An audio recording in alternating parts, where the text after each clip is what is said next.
Everyone, आप देख रहे हैं न्यूज़ फॉर, मैं हूं नवाज आपके साथ। आज हम बात करेंगे मुसलमानों के जो आज के हालात हैं। आज मुसलमान अपनी जो आज के जमाने के साथ बहुत ही पीछे रह गया है। आज हम बात करेंगे चंद ऐसे मुद्दों पर जो कि मुसलमानों की बर्बादी के साथ जुड़े हुए हैं, चाहे वो आईएमए स्कैम का घोटाला हो, चाहे वो वक्फ बोर्ड का जो घोटाला हुआ है वो हो, चाहे वो अमानत बैंक का हो। आज हम इसी मुद्दे पर बात करने आए हैं हेल्पिंग सिटीजन एनजीओ के फाउंडर और ह्यूमन राइट्स के सोशल एक्टिविस्ट जनाब आलम पाशा। आइए उनसे बात करते हैं। सर, आज हम ऐसे कुछ मुद्दों पर बात करेंगे जो कि मुसलमानों के बर्बादी के सबब हैं। ये बहुत सारे सबब हैं सर, इसमें बहुत गिने चुने सबब आज हम आपसे गुफ्तगू करेंगे। इनमें सबसे पहला यह है कि ये जो आईएमए का स्कैम हुआ और कई सारे पोंजी स्कीम कंपनी में मुसलमानों की एक बहुत बड़ी बर्बादी हुई है। कई सारे लोग अपने घरों का पैसा लाकर डाले हुए थे, कई सारे लोग उनके बच्चों के शादियों का पैसा लगाए हुए थे, और कई सारे लोग ऐसे भी हैं जो अपनी बीमारी का इलाज कराना चाहते थे, लेकिन यहाँ से कुछ अरमानों के सबब, यहाँ से कुछ पैसा आने की अरमान की वजह से इस कंपनी में पैसा इन्वेस्ट किया था, लेकिन ये कंपनी ने बहुत सारे लोगों का पैसा डुबाकर सबको धोखा देकर भाग गई है। आज उस कंपनी का जो केस कोर्ट में चल रहा है, आज के जो मौजूदा हालात है ईएमए के, इस पर कुछ बात बताइए सर। जिसके फाउंडर मंसूर खान है, अभी जेल में है, और ये जेल में एफआईआर नंबर 73/2019 के क्राइम नंबर से हुआ है ये। और इसमें जितने विक्टिम्स हमारे मुसलमान और दूसरे नॉन मुस्लिम भाइयों हैं 1 लाख के ऊपर है, जिसका 4 से 6 हज़ार करोड़ रुपए का जो फ्रॉड हुआ है इसमें। मगर एक एफआईआर में 400 करोड़ रुपया ये चार्जशीट में बनाए हैं, जो चार्जशीट में दिखाए हुए हैं, जो पैसा अटैचमेंट हुआ है, ऐसा उसकी कॉम्पिटेंट अथॉरिटी भी है। तो इसमें हर पैसा पैसे का पैसा, पैसे से पैसा, हर पैसा पूरा आ जाएगा, आना चाहिए, जब कि हर आदमी का अलिगेशन हो मेरा पैसा गया है। अभी तो मैं एक एफआईआर के अलावा या अलिगेशन कोई अलिगेशन देखा नहीं हूँ मैं। और दूसरी बात, इसमें डिस्ट्रिक्ट मजिस्ट्रेट के सामने केपीआईडी एक्ट के तहत हमें रख के और सेशन कोर्ट में पैसा क्लेम और रिकवरी को डालेंगे एफआईआर के साथ करके। ऑनरेबल सीबीआई कोर्ट से मांग रखेंगे, इसके ऊपर इन्वेस्टिगेशन करो और क्राइम बनाओ। ये एविडेंस के साथ हमें सेशंस कोर्ट में पैसा मांगेंगे, क्लेम करेंगे, कंप्लेंट दर्ज करना है, ये दोनों भी करना है। ये कर देंगे तो पैसा पूरा आ जाएगा, मगर उसका टाइम लगेगा, थोड़ा टाइम लगेगा। अभी तक कोई काम हो के नहीं है। तो हमें ये सिलसिले में मैं कई दिनों से 5, 10, 15 रोज से मेरे सामने जैसे भी ये चीज़ों आए हैं, मैं पूरा स्टडी करके किया हूँ। मैं अभी जैसे कोर्ट खुलते हुए 1 तारीख के बाद से 10 तारीख तक मैं थोड़े एफआईआर्स बनाऊंगा। मैं एफआईआरों की रिक्वेशन रखूँगा पुलिस थानों के सामने, थोड़े जो भी सब हैं मेरे पास, जो विक्टिम्स हैं उनके, और उसमें एफआईआर भी होना चाहिए और सीधे कोर्ट पे जाएंगे। यानी एफआईआर होगा तो सीबीआई कोर्ट में होगा, और पैसे की मांग हमें सेशंस कोर्ट में रखेंगे, रख के 2, 4, 5, 10 दिन में हमें बता देंगे। ये पूरे लोगों को ये इसमें फ़ायदा पहुंचेगा। यही इसी लाइन में ये फॉलो करेंगे। इसके बाद हमें लोगों को भी रिक्वेस्ट करेंगे, यही रास्ते हैं, यही करना है। इसमें सिविल का, क्रिमिनल का और सीबीआई का पूरे मामले एक इंडिविजुअल केस से आ जाएगी। इनको सनद मिलेगा, एविडेंस मिलेगा, इस अंदाज पे ही इनका पैसा आएगा। आने के पूरे रास्ते हैं। सर, ये जो आईएमए में अभी तक के जो रिकवरी हुई है, ये कितनी प्रॉपर्टी, कितना पैसा रिकवर हुआ है सर?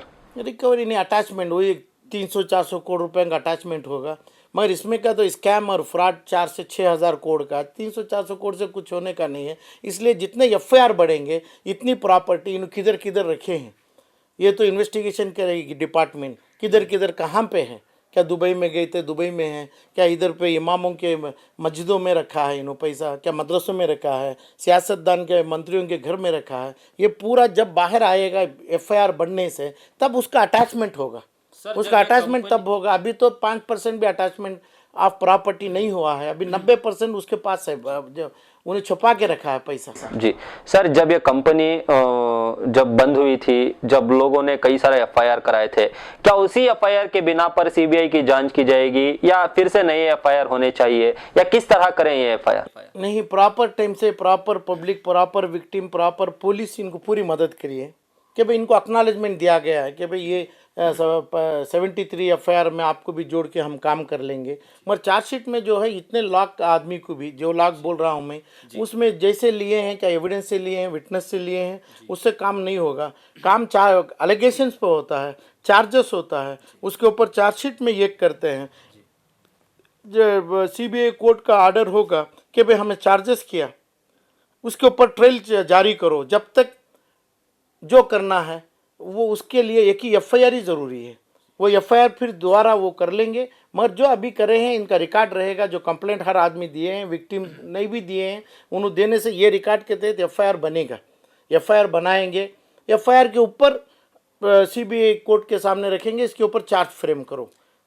चार्ज वो इसी तरीके से होगा। ये एफआईआर से ये लोगों को पूरी मदद नहीं मिलेगी। एफआईआर तो पूरे बनना है, 1 से 10, 20, 50, 5,000, 1 लाख। तो अभी सारे विक्टिम्स मिलके एफआईआर नहीं, वो इंडिविजुअल करेंगे, चार्जशीट एक होगी।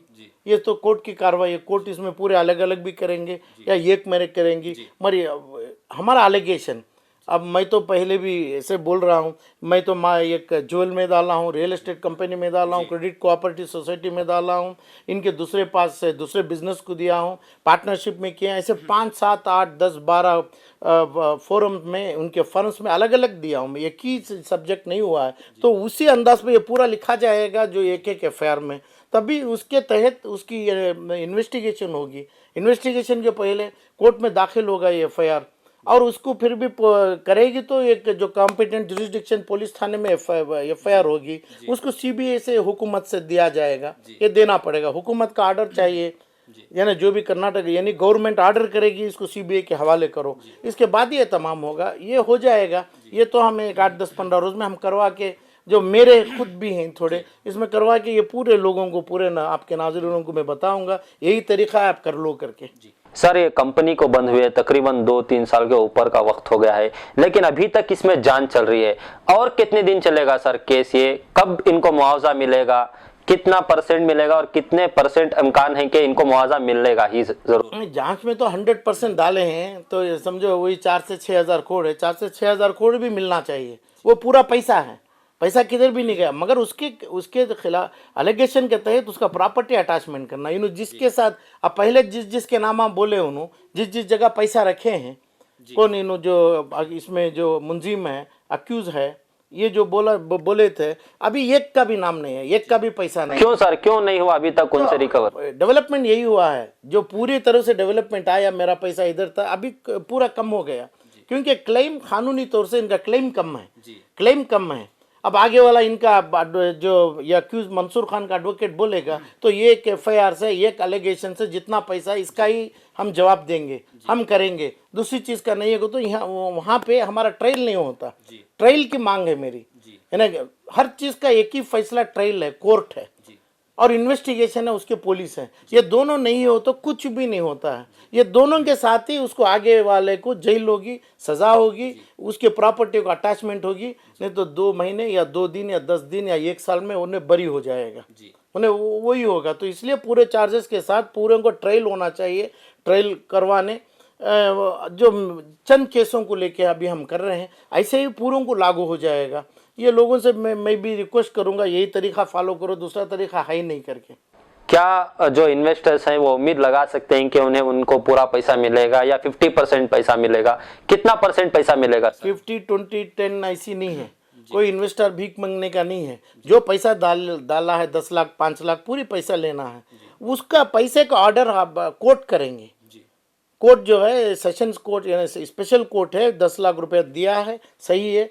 वो 10 लाख रुपए में 1 लाख रुपए लिए हैं या 9 लाख रुपया है, वहाँ से इंटरेस्ट डाल के देंगे या ना प्रॉफिट डाल के देंगे, क्या नहीं, वो ऑर्डर में जज साहब लिखेंगे। जज में ये पूरा लिखेंगे, देना चाहिए। इसमें नहीं उनको 4% दो, 20% दो, नहीं, पूरा पैसा देना। वो पूरे पैसों को उसकी प्रॉपर्टी को अटैचमेंट करेंगे। वो अटैचमेंट होगा, अभी कॉम्पिटेंट अथॉरिटी के पास होगा पैसा, या ना कॉम्पिटेंट अथॉरिटी और दूसरे सीबीआई एनफोर्समेंट के पास पैसा होगा, उनके नामों के ऊपर अटैचमेंट लेंगे। उनको हमें पार्टी बना के उनसे अटैचमेंट लेंगे। वो अटैचमेंट में 10 लाख रुपया है, ये 400 करोड़ रुपया है, 400 करोड़ में ये प्रॉपर्टी है, ये कार, बंगला, कैश, ज्वेल्स में इनका 10 लाख रुपए दिया जाना चाहिए करके कोर्ट में ऑर्डर लेंगे। कोर्ट के ऑर्डर के अलावा दूसरा कोई तरीका नहीं है पैसा बांटने का। किसी को पावर्स मिल नहीं पाएगा KPID एक्ट के तहत। और आप पूछे कि भाई पूरा पैसा मिलेगा क्या, सर्टेन परसेंटेज मिलेगा? मांग तो पूरे पैसे की है। जब केस नहीं लड़ा करें, केस को दबा दिए, जैसे आप बोले कि भाई पुंजी स्कीम, ऑबिडेंट, दूसरा ये वो, हर स्कीम के पीछे ये ऐसे चोर के पीछे 10-20 ग्रुप, बड़े ग्रुप रहते हैं, इसको छपा देते हैं। यानी केस को भी ये छपा देते हैं। ये पर्टिकुलर तुम्हारा जो इंटरेस्ट जो अभी IMA का है, ये केस को छपाना, इसको एक्विटल कराना, इसको फ्री कराना, इसको बाहर लाना, ये तो बड़े मौलवी का मौलवी है, इमाम का इमाम है करके उसको गले मिलना, इसके पीछे पूरे लोग लगे हुए हैं। वो करा देंगे।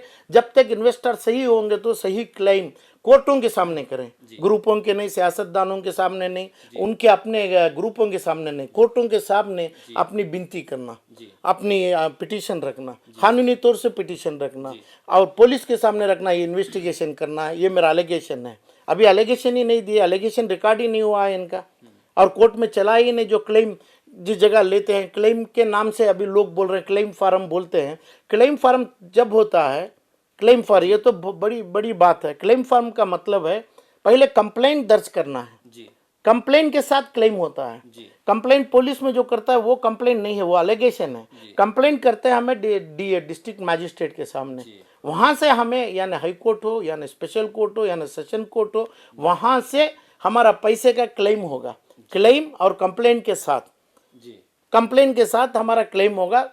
कंप्लेंट के जोड़ में, कंप्लेंट में पूरा लिखा होगा कितना पैसा है, कैसे दिए, क्या मौके में दिए, हमारे पास वो क्या दिया है, क्या सनद है, क्या सिक्योरिटी है, ये कंप्लेंट फार्म होगा। उसके साथ हमें पूछेंगे ये पैसा मेरा बाइज्जत इस इंटरेस्ट में यानी विद प्रॉफिट मेरे को दिया जाए।